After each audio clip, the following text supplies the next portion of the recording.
Hello, Jared here, and I'm back with yet another video because I keep making these things and I keep coming up with ideas. So I'm going to tackle this new topic, adventures in character design, because that's pretty much what it is. It's an adventure, especially for me.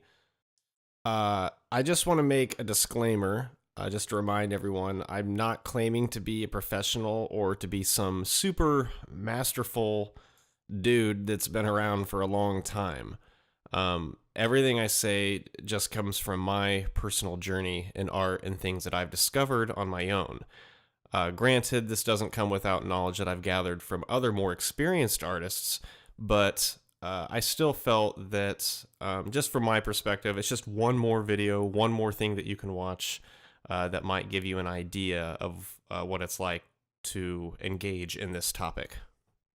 So, if we define what an adventure is, uh, from what reading here on the internet, it can be used as a noun or a verb, but generally it's an exciting or very unusual experience. It can be a hazardous action of uncertain outcome, taking the chance of, daring, etc., whatever. That's really kind of my point, is when you're designing, it can be a little bit of a frustrating experience because when you're trying to find that design, you're going to be churning out a lot of, should I say, just drawings you're not happy with, and getting there can be quite the battle, and it's not always easy. I'll start off by mentioning a quote that I heard Glenn Keane say, who's one of my inspirations in character design. He basically said, if I'm paraphrasing here, and this was back when he was designing the Beast for Beauty and the Beast, saying that basically when you design a character, that character already exists. You're just trying to find it. So basically, if you imagine it, these characters already have a final design, and you're just constantly going in this long road or a maze trying to find it. Because in your head, you know what clicks. Like when you stand back and look at what you just drew, you're going, yes, I think that's it. I think that's it. And it's like this thing that only you know. And when he said that, it made a lot of sense to me, and I've always remembered that. So at the time of making this video, about, I would say 6 months ago, I had a one-on-one chat with the character designer Steven Silver. And if you don't know who he is, he did the character designs for Kim Possible and Danny Phantom, and I know he's done a lot of other work. He's a really great artist. But he also has some schools out in California. I think one of them's Schoolism, and he's got another art school. I'll put the links in the descriptions below. But yeah, he's a really cool guy, really great artist, and we were discussing some of the designs that I had done 6 months ago, which, I mean, I'm actually partly glad to say are quite a bit different than what I'm doing now. And the reason why is when we were going over them, he was kind of describing kind of what he was seeing and some of the issues, because I was asking him, how can I improve? And one of the things that struck him was that it kind of had an anime feel to it. And nothing against him, because this is my fault for not representing my style or my design strongly enough. I'm trying to avoid anime as much as possible with these designs, because when I say Glenn Keane, Glenn Keane is not anime. Glenn Keane is Disney, and that is a very Western design style, at least from my perspective. And that's what I was aiming for, but apparently I wasn't doing a good enough job, and that's just because I wasn't as experienced. And that was just part of it. I mean, that could start with the eyes, but also my designs were a little too round. There was very little shape language in what I was using for my characters, and they all looked exactly the same.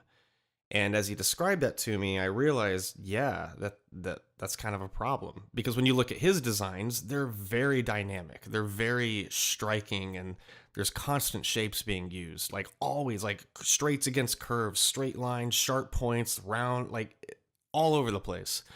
Um, and when he told me that, I realized there's a lot that I had to work on, and there was a lot I needed to just completely revamp, because at the time I thought I was doing pretty well. And then when he told me that, I'm like, oh, back to the drawing board. Now, when we discuss style, that's an infinite sea of everything. Style is everywhere. It can be anything you want.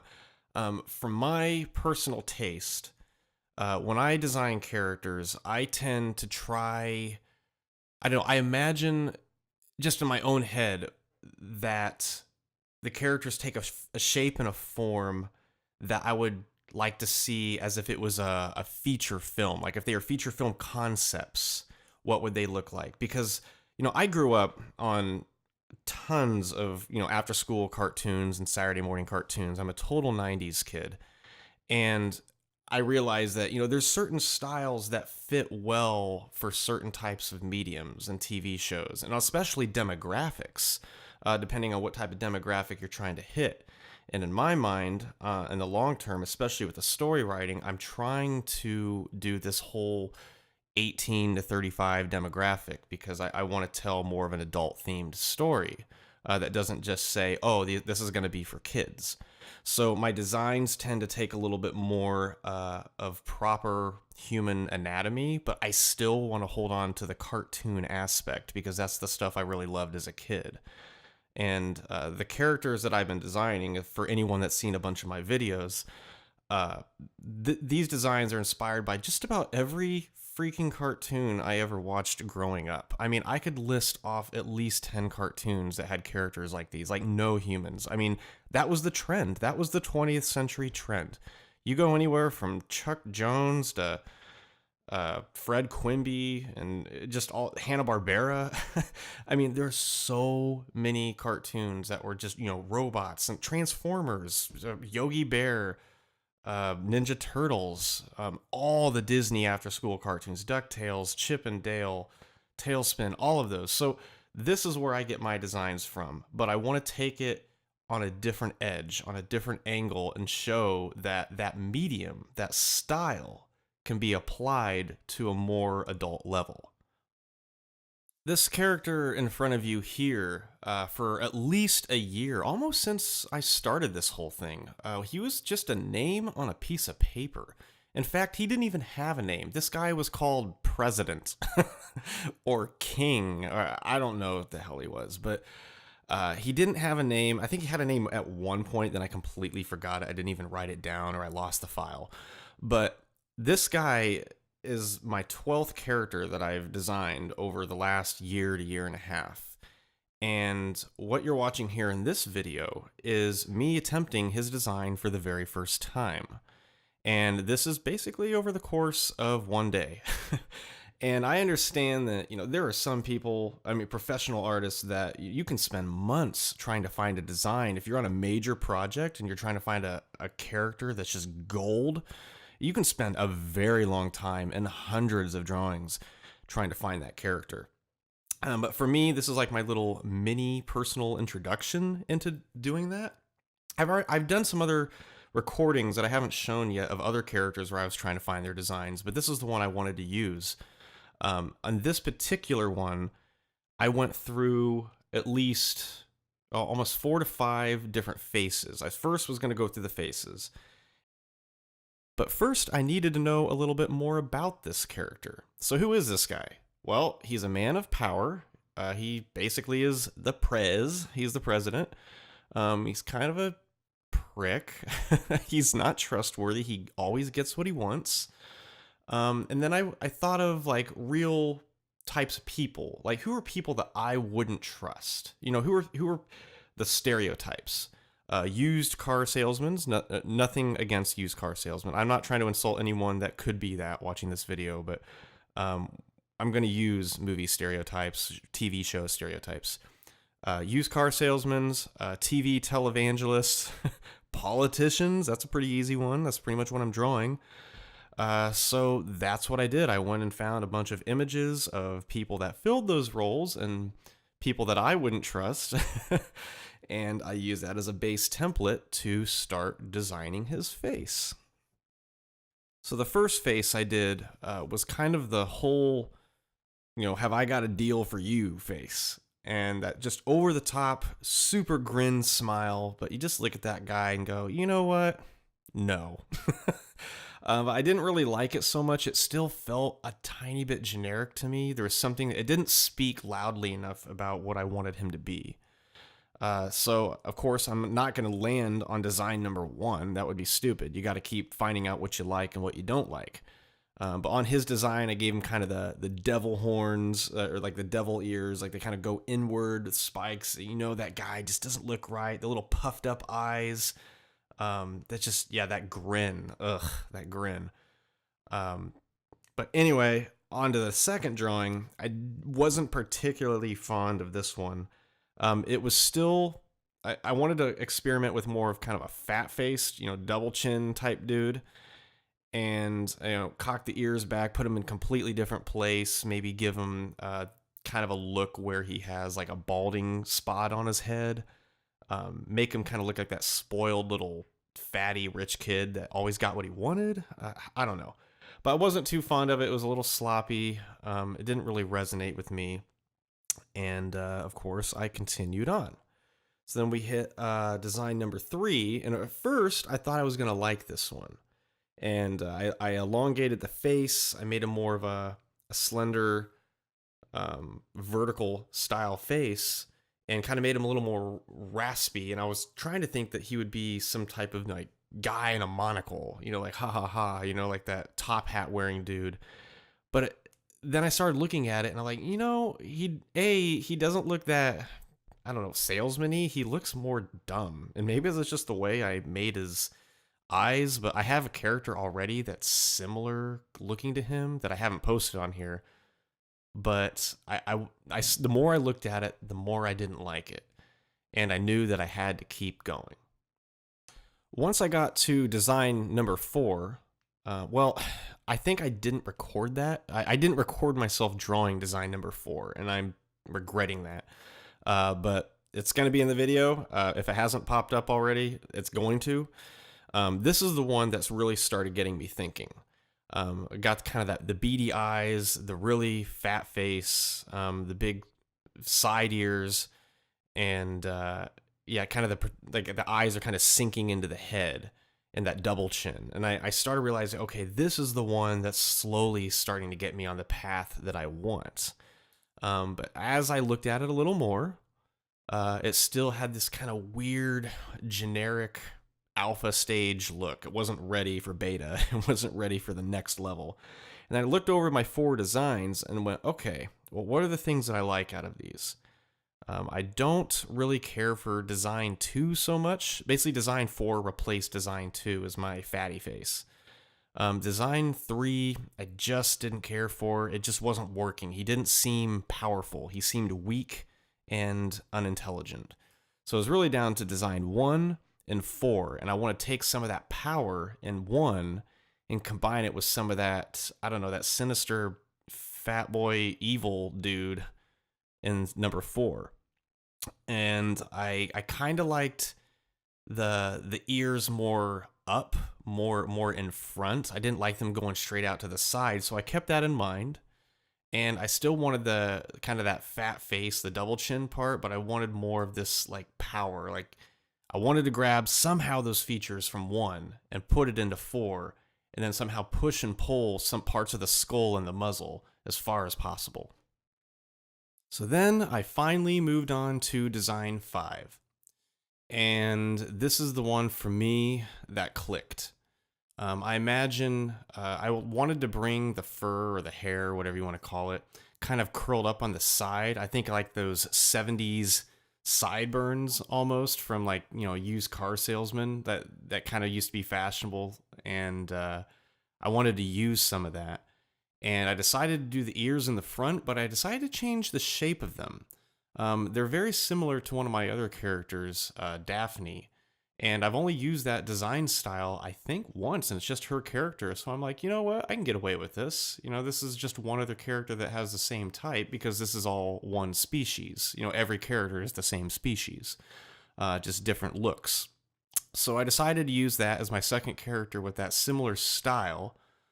And, I I moved the eyebrows around a little bit. I wanted some spikes. They're a little messy, but the spikes at the tips kind of add a little bit more to his power, and still gave him the double chin.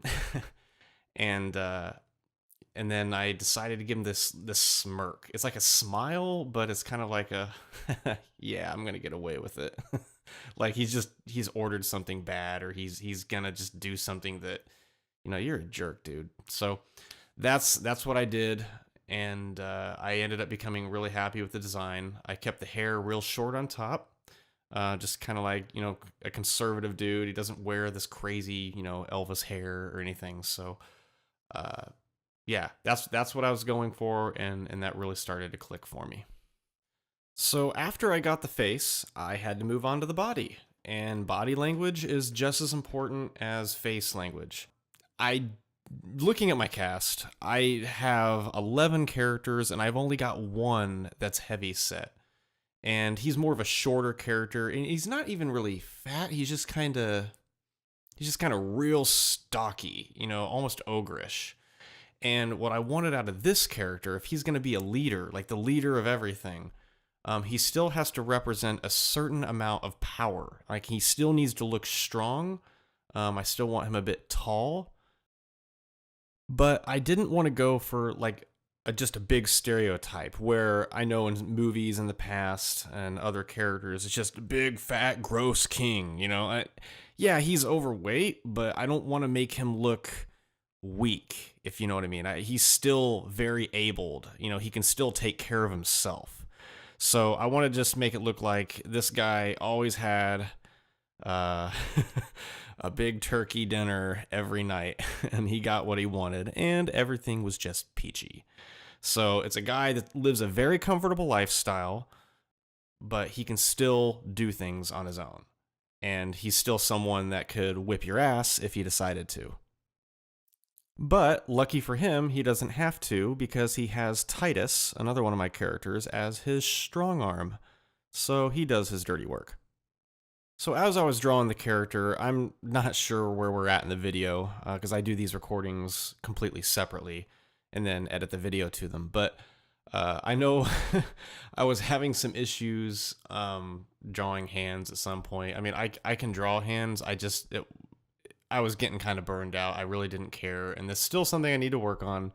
But I got a little lazy in the end. I just kind of drew some ovals, because sometimes I do that. I'm just like, let's just get out of the way. It's good enough for this. This is a first concept. It's a first run, so I was okay with it.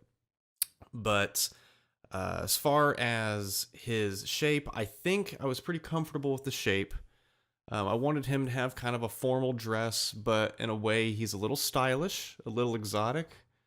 He almost looks like a guy that runs a Vegas casino.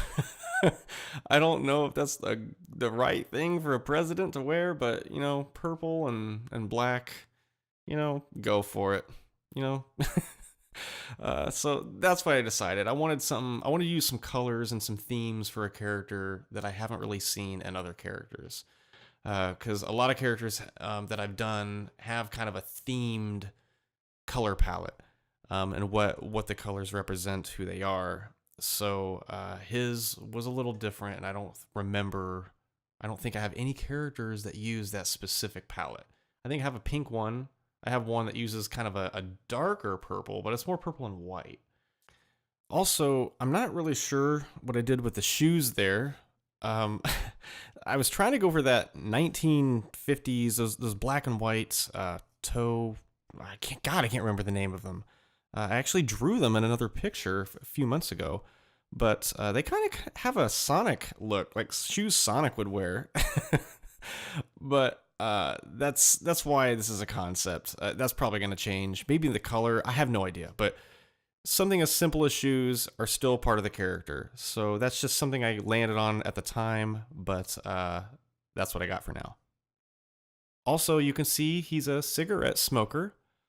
I did not give him a cigar, as some people would predict. I already have a character that smokes cigars, and I didn't want. That's another cliche. There was other characters that I remember growing up watching where they have the evil rich baddie. You know, they're always smoking cigars. And like, well, you know, okay, cigars are a luxury, but this guy, he enjoys his cigarettes. He enjoys his parliaments.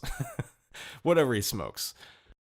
I just wanted to throw off that stereotype just a little bit, so it's not as predictable. Because I know that there's just so many tried and true roles and characters in the past. And, you know, everyone is always trying to come up with the next new thing. And I know a cigarette is not a paradigm breaker, but it's just like my little thing that I decided to add just to break out of that expectation of a cigar. And I also gave him a cane. I know that my character Ivan last year had a cane that looked very similar to that. I did not intentionally try to make this guy look like a pimp, because I know I said he looked like a Vegas like casino owner, but that cane, that cane makes it a little questionable. But I promise he's not a pimp. I'm not even sure if the cane will be used in the future, but again, it's just a little prop, something to put his hands on, just something, just a little tool. I like to do that in some concepts. I think it makes the character a little more interesting, to give him something. Like one of my other characters, I gave him a remote control and he's flying a little jet around, so why not? As a final thing here, as I'm wrapping this video up, when I go through the coloring process, one of the big things that I've changed in designing my characters is I'm trying to use more of a faded color palette. I want kind of these faded off colors to help kind of mature the look to it.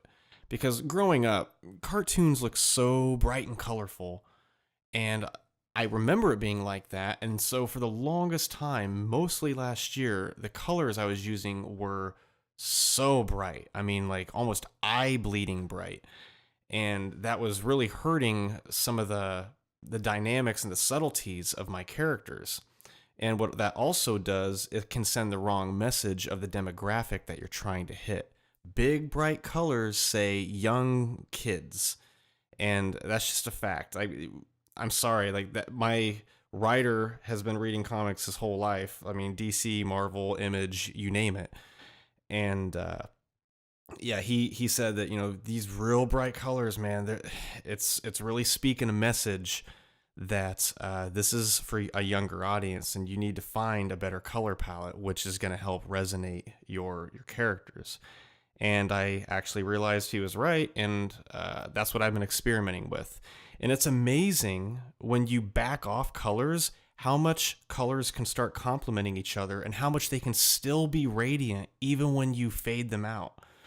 And I look at my old stuff and I look at the new stuff, and it's so much softer on the eyes.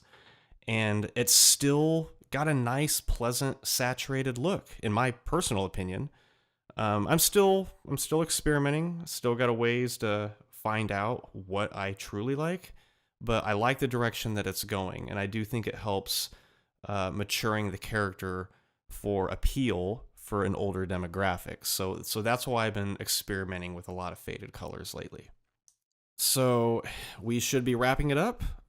This is my new character, never before drawn.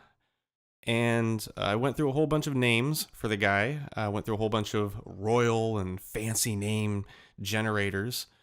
And I went through a whole bunch of first names and last names, did a lot of combinations. And what I liked and what I landed on for now, and it may hold for the test of time or it might slightly change, we'll find out. But this guy is President Winston Lockridge. So we'll see if that works. Winston Lockridge, you snaky bastard. So that should just about do it. Thanks for watching. Comment, like, subscribe. I've got some links to Steven Silver's websites and his little schools that he runs, if you're interested. And that's it. I'll see you next time.